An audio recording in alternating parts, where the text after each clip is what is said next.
You come to a point in your development when you begin to appreciate and accept that anything that isn't working out for you ain't for you. And that might mean just for the moment. Most people don't really understand this, so they end up being enamored by someone or being in love with someone that's in a relationship. And there hasn't been that practice, that cultivation of emotional discipline. Just because you feel an emotion, that doesn't necessarily mean that you need to engage in a particular experience. You have to be able to develop that kind of discernment within your mind and heart to be able to say, well, I'm really feeling like this, but clearly this isn't working out. Clearly I'm not a homewrecker. So as much as I love this person, I'm going to back off. We are way too trained and inundated into thinking that being in a relationship with the sex that we're attracted to is like the highest possible thing you can do. Unless you're more ambitious, then making more money and gaining status is the highest thing you can do. And these are both bullshit. They can create a way of life, yes, but they don't really define you at all. They just define what you've done.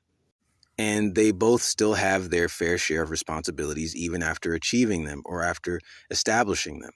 I don't know, I may sound cold to people that are, kind of going through it, but it really doesn't help to put so much importance on the outside world. Put more focus and more attention on your inside world and making sure that is sexy. And by sexy, I mean literally sexy. Find yourself sexy, find yourself attractive, find yourself loving. And then also sexy as a metaphor. It's an adjective I like to use for, an affirmative, positive, feeling, an affirmative, positive experience, an affirmative and positive state of being. But the thing that I realize is if I ever was in love with somebody that was with another person, for me, in my experience, I realized I was never actually in love with that person. I was just enamored with them. I really didn't know anything about them. But here's something I want to leave you with just based on my little cache of information. And you do not have to follow this. Follow this at your own fucking risk. There are two possibilities that come to mind when you're in love with somebody who's actually with someone else. Be upfront about it or dis-a-fucking-peer.